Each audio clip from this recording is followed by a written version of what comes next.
How to start your first online class. When you start your first online class, there are three things you want to do. Number one, check your students' audio and video, that it's working properly. Number two, you want to prepare your students for class. You don't want them shy and not talking that very first class. Number three, you want to get them used to the platform they're going to use, whether it be Zoom or Skype or some other online teaching platform. Today I'm going to show you how to do that. Preparation is key. Send your students an email or a message on other social media. Tell them to install the program, to register, and then to practice with a friend to make sure everything works.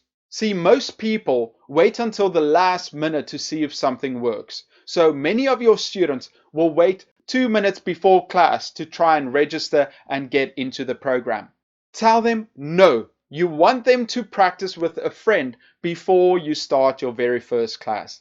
I've seen it so many times when students try and get it working and they say, "I'm sorry, teacher, it doesn't work." So tell them to prepare by practicing it with a friend first. Also, we can prepare our students for that first class. We can tell them that this class will be an introduction. We will ask them some questions. We will talk about the curriculum for the semester. Also, they have to prepare some questions for a partner. That's what we'll do in the first class. Then send them 3 basic questions depending on their level. Where are you from? What's your favorite food? What hobbies do you have? Let them write those down so that when they come to class and you ask them questions, they don't freeze up and they don't know what to say. Prepare your students for success. Okay, let's go to Zoom and start this class.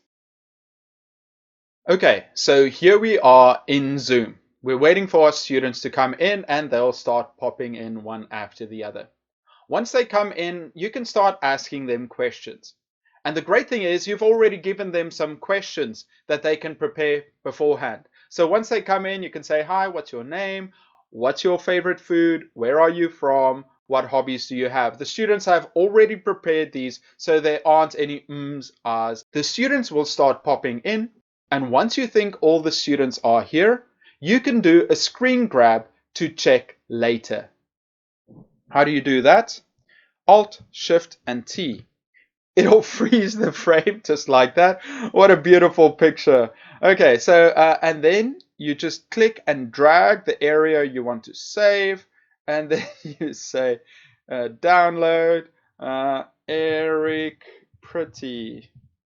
And you save that for later. So now you've got evidence of who was there and you don't need to do roll call one by one. Although you can still do that, you can get the students used to it. Once all the students are here, you can introduce your class. You can say, "Hi, this is an English speaking class," and you can explain the curriculum to them. You can show them the book that they need and you can explain what is expected of them. Now, you want to get the students talking and you want to get them used to the platform. How do you do that? Well, first we're going to teach them about share screen.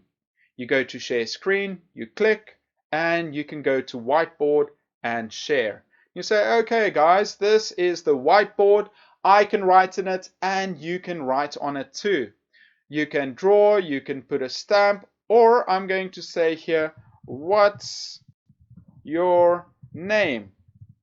And then you can show the students what to do. "Okay, everyone, I want you to practice doing this. So quickly write your name on this whiteboard." It'll take the students a couple of minutes, but soon you'll see students start to write their names on this whiteboard. And it's really fun because they're learning it. You want to teach them in a fun, playful way. So let them write their names. And then if they are finished and they're waiting for their friends, tell them to draw a flower or something like that. Once everyone is finished, you're going to say, "Okay, everyone, let's save this." I'm going to go to save and I've just saved everyone's names. Then you stop share and you go back here. We've shown them share screen. We've shown them how to use annotations. Now we want to show them one of the most important functions of Zoom, and that is breakout rooms. We want to put them into different groups. So I tell my students, I'm going to put you with a partner.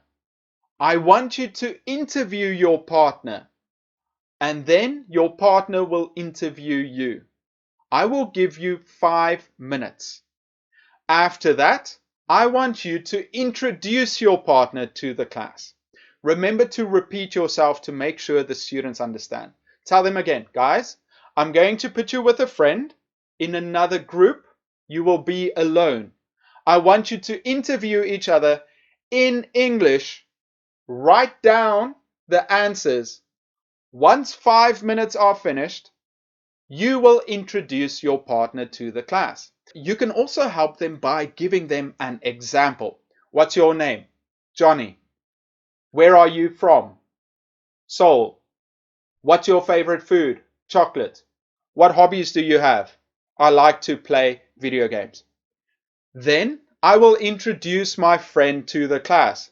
My friend is Johnny. He is from Seoul. His favorite food is chocolate. He likes to play computer games. I've given them instructions, I've shown them an example, and now they're ready to do it. So now I put them into different groups for the breakout room. So let's say I make a couple of rooms. You can do it automatically, and then they go into their different rooms. Once they're in these rooms, give them 5 minutes. You want to go and check on them. So what you can do is you can stop the video, and then after a couple of minutes, you can join each group. Go in quietly. They will immediately notice you, but you just wait there and listen to how they interview each other. And you can give them some tips and guidance. Then go to the other rooms. Once the 5 minutes are up, you can close the breakout rooms. All the students will start popping back up to the main room. But if you have a big class, you do not want all the students to introduce their partners. Because if you have, for example, 16 students, it would take way too long and the students will get bored if only one of them is speaking. So, you want to play a game to choose the students and for them to practice the chat function. What I tell the students is there are 16 of you. That's too many. Only 8 of you will introduce your partner. I want you to send me a number 1, 2, 3, 4, 5, 6, 7, 8 on chat. The first students to send me a number 1, 2, 3, 4, 5, 6, 7 or 8 don't have to introduce their partner. The 8 ones who are last have to.